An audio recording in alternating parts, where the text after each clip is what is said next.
अच्छा, हम पढ़ रहे हैं रिस्पायरेटरी डिसऑर्डर। इसमें हमारा आज का टॉपिक है अस्थमा। इसको उर्दू में क्या कहते हैं?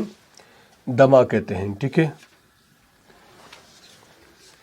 एक्चुअली ये क्या होते हैं? एक एलर्जी होती है।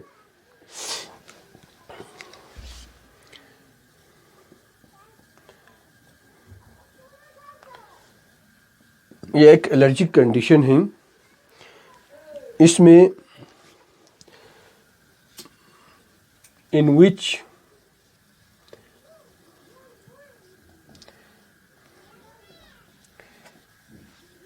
inflammation of bronchi and bronchiole।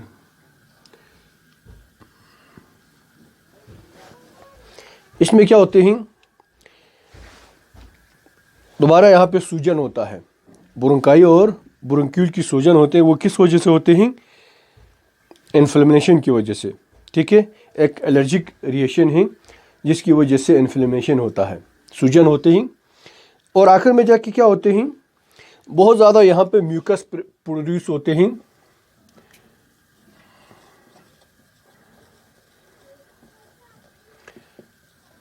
Production of mucus, और अल्टीमेटली ये क्या होगा? जो एयर पैसेजिंग वो नैरो हो जाएगा।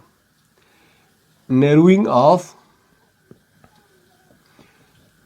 एयर पैसेज वे, जो रास्ता है हवा जाने का वो क्या होगा? नैरो होगा। ठीक है, एयर वे। अब ये क्यों होते हैं? ये कुछ लोगों में होते हैं अस्थमा, एलर्जी इनको होता है मुख्तलिफ़ किस्म के एलर्जन से। ठीक है। तो जिन चीज़ों से एलर्जी होती है उनको एलर्जन कहते हैं।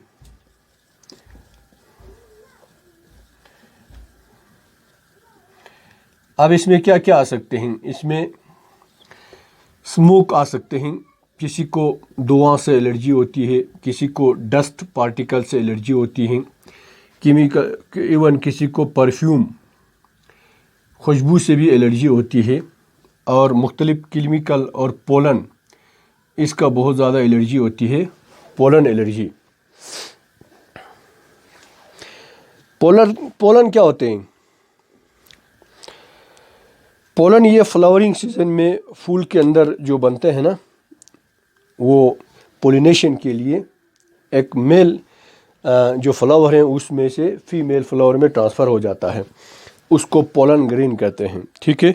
वो भी हवा में जाते हैं, फिर रिस्पायरेटरी, जब आप सांस लेते हैं तो आपके लंग्स के अंदर जाएगा। तो लंग्स के अंदर पहुंचते ही जो ब्रोंकाई और ब्रोंक्यूल हैं वो कुछ ज़्यादा सेंसिटिव है।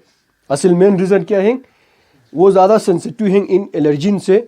तो जो ही ये स्मोक या डस्ट या परफ्यूम जिसका भी उसको एलर्जी हो, वो इसके ब्रोंकाई के अंदर पहुंचते हैं तो वो एलर्जिक रिएक्शन शो करता है। इसके नतीजे में म्यूकस पैदा होते हैं। जब म्यूकस पैदा होगा तो क्या होगा?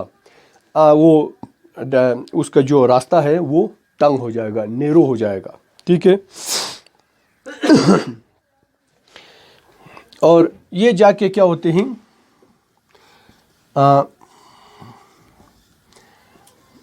Bronchi and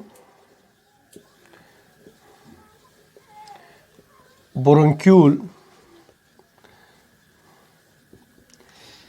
sensitive to allergen. जो एलर्जेंस हैं उससे सेंसिटिव होते हैं, और आखिर में जाके कंस्ट्रक्शन होते हैं, वो सिकुड़ जाते हैं। फिर सांस लेने में उसको डिफ़िकल्टी होती है, डिफ़िकल्टी इन ब्रीथिंग।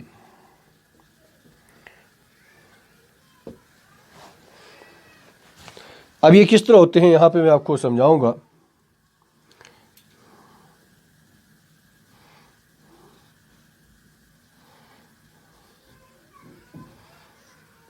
ठीक है, फर्ज करें ये ब्रोंकस है। अब ये हर एक शख्स को नहीं होता है, कुछ लोगों को एलर्जी होती है, उनके साथ ऐसा होते हैं। तो जो एलर्जन हैं वो सांस के थ्रू अंदर पहुंचते हैं। जब यहाँ पहुंचेगा तो फ़ौरन यहाँ पे क्या होगा, एलर्जिक रिएक्शन होगा। एलर्जन इसके अंदर पहुंचते हैं तो ये इधर से म्यूकस पैदा करेगा, फिर ये जगह यहाँ पे नैरो हो जाएगा, तंग हो जाएगा। ठीक है, जिस जिस जगह पे ये एलर्जन पहुंचते हैं, इसको आप निकाल के देखें तो आपको कुछ इस तरह नज़र आएगा। आम तौर पर जो है वो इसका डायमीटर इस तरह है, ओपनिंग, ठीक है, ब्रोंकस का। जब एलर्जी होती है तो फिर उसकी हालत कुछ इस तरह होगी, म्यूकस पैदा होगा और साथ साथ यहाँ पे इन्फ्लेमेशन होगा, सूजन होगा, और ये इस तरह सिकुड़ जाएगा। अब ये नाली तंग हो गया तो फिर सांस लेने में मुश्किल होगी।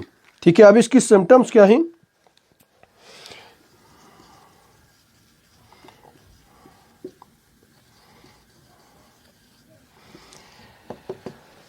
इसकी मेन सिम्टम्स में shortness of breath,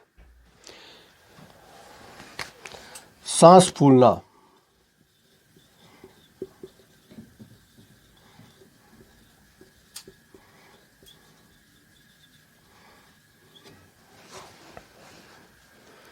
wheezing,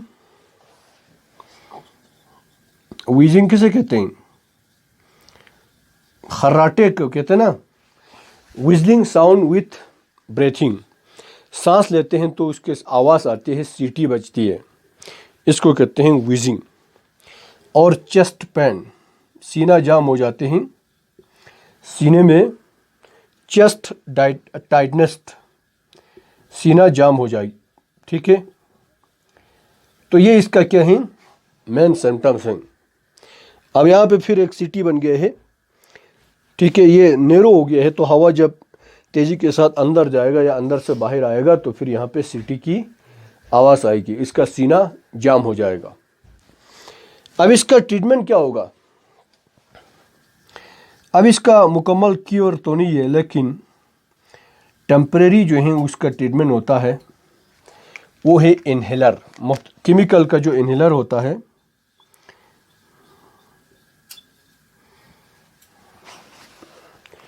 inhaler जो है वो यहाँ पे नाक के साथ रखते हैं, तो वो जाके अंदर जो है इसको डायलेट करेगा, इसको दोबारा ओपन करके नॉर्मल करेगा। तो जिसको सीवियर बहुत ज़्यादा अस्थमा की शिकायत है, वो अपने जेब में ये रखते हैं इन्हेलर। ठीक है, हाँ, वो नाक पे रखेगा ना, तो फिर वो इस तरह के इन्हेलर है ना, अब ये इसको दबाएगा तो यहाँ से केमिकल आएगा स्प्रे की तरह, वो यहाँ पे नाक पे लगाएंगे तो फिर वो अंदर जाके इसको दोबारा ओपन करेगा। ठीक है, नहीं, वो एक ही है ना, मुंह में लगाए या ऊपर नाक में लगाए, दोनों जो है वो अल्टीमेटली यहाँ तक ही पहुँचेगा, रिस्पिरेटरी सिस्टम के अंदर ही जाएगा। ठीक है, तो ये हो गया जी अस्थमा। अस्थमा क्या है? एक एलर्जिक रिएक्शन है जिसमें ब्रोंकाई या ब्रोंक्यूल की इन्फ्लेमेशन होता है, वहाँ पे सूजन होते हैं। ठीक है, स्वेलिंग होता है। क्यों हो गया? क्योंकि ये एक एलर्जिक रिएक्शन है।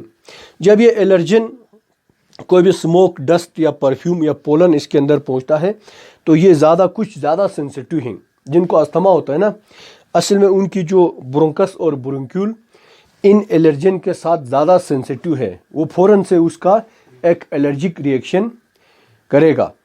फिर इसके नतीजे में म्यूकस भी पैदा होगा और ये फूल जाएगा, स्वेलिंग होगी, फिर रास्ता तंग हो जाएगा, नैरो हो जाएगा, तो फिर shortness of breath, difficulty in breathing, सांस लेने में दुश्वारी होगी।